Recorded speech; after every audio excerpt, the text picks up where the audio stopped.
La deuxième condition, que le jeûneur se rappelle qu'il est en état de jeûne. S'il a oublié, son jeûne est valide et il ne lui incombe pas de rattraper. Compte tenu du hadith d'Abu Huraira, radiyallahu ta'ala anhu, qu'il attribue au prophète, alayhi salatu wassalam, si l'un d'entre vous oublie, puis mange et boit alors qu'il jeûne, qu'il continue son jeûne, parce que c'est Allah qui l'a nourri et abreuvé. Donc la deuxième condition maintenant, c'est quoi?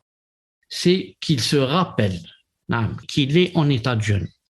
La première condition, c'était qu'il sache que telle chose annule. La deuxième condition, c'est maintenant qu'il se rappelle. Pourquoi? Parce qu'il est possible que la personne sache que cette chose annule, mais il oublie. Il a oublié que cette chose qu'il savait qu'elle annulait, il a oublié qu'elle annulait. Ou alors il oublie carrément qu'on est pendant le mois de Ramadan, exemple. Donc s'il oublie, son jeûne est valide. Et il ne lui incombe pas de rattraper.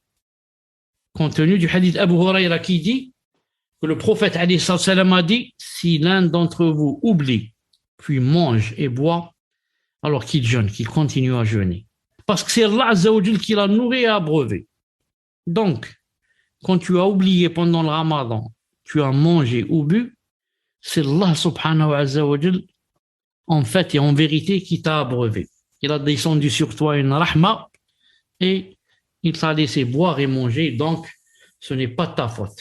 Donc continue, Inch'Allah Ta'ala, à jeûner et il n'y a pas de rattrapage, comme on l'a vu dans un autre hadith la fois passée, très clair. Donc la deuxième condition, il faudrait que la personne, non seulement qu'elle sache, c'est-à-dire qu'elle ait la connaissance de l'annulatif, mais encore, faut-il qu'elle ne soit pas dans un état d'oubli. Il faudrait qu'elle se rappelle aussi, car on peut savoir et oublier. Je peux savoir que faire un rapport pendant le Ramadan, annule. Je peux le savoir. Je l'ai lu ou là je l'ai écouté dans un audio ou là, alhamdoulilah. Mais j'oublie. Il y a une mouchkila. C'est une autre chose. C'est une autre mouchkila. C'est pour ça qu'il faut deux choses. Il faudrait savoir et ne pas oublier. Deuxième condition. Al-Hassan et Mujahid ont dit, s'il a un rapport charnel en ayant oublié qu'il jeûne, il ne lui incombe rien. Donc, Al-Hassan, Basri, rahimahullah, et Mujahid, les deux ont dit, s'il a un rapport charnel en ayant oublié qu'il jeûne, il ne lui incombe rien. On a vu le hadith, si l'un d'entre vous oublie plus manger et boire alors qu'il jeûne. C'est Allah Azza wa Jal qui l'a nourri et abreuvé. Cheikh Ibn Baz, alayhi rahmatullah, a dit, s'il a oublié qu'il jeûne et a un rapport charnel, il ne lui incombe rien d'après l'avis authentique. Cependant, aussitôt qu'il s'en rappelle ou qu'on le lui rappelle, il lui est obligatoire de s'abstenir et de recracher ce qu'il y a dans sa bouche s'il s'y trouve quelque chose, compte tenu de la disparition de son excuse. Donc, Cheikh Ibn Baz, rahimahullah, a confirmé cela. Il a dit, s'il a oublié qu'il jeûne et a un rapport charnel, il ne lui incombe rien d'après l'avis authentique. Cependant, là, c'est très important. Il a dit cependant, c'est très important.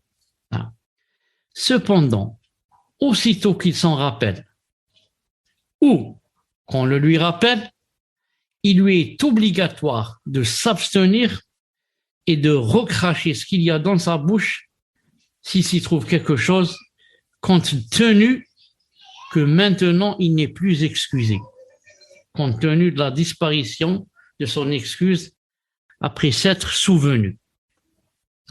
Donc, j'ai oublié, je suis en train de manger, ensuite je me rappelle où quelqu'un me dit, qu'est-ce que tu fais? On est pendant le Ramadan. Donc, à la seconde même, qu'est-ce que je fais? J'arrête de manger, j'arrête de mâcher, je crache tout, je lave ma bouche et je continue. Non. Si, après que je me sois souvenu, non, j'ajoute, je laisse seulement, je mâche encore une fois, comme ça, délibérément, j'ai annulé mon jeûne. Il faudrait qu'à la seconde où je viens d'apprendre, j'arrête. Je n'avale rien. Je crache tout et je continue mon siyam, alhamdoulilah. Et la même chose si la personne est en train de faire un rapport avec son épouse. Et là, ça devient plus difficile. Ça devient plus difficile et ça devient très difficile. Non. mais il doit s'en abstenir. Et se lever à la seconde même. Naam. Et continuer son siyam, faire le ghusl et continuer son siyam. Et s'il continue une seconde, il dit, ma'alichi, ça reste juste un peu. 7 secondes, à cause d'elle, il doit jeûner 2 mois consécutifs. Non. Et plus yani, le péché, plus vous connaissez les 5 choses. Non.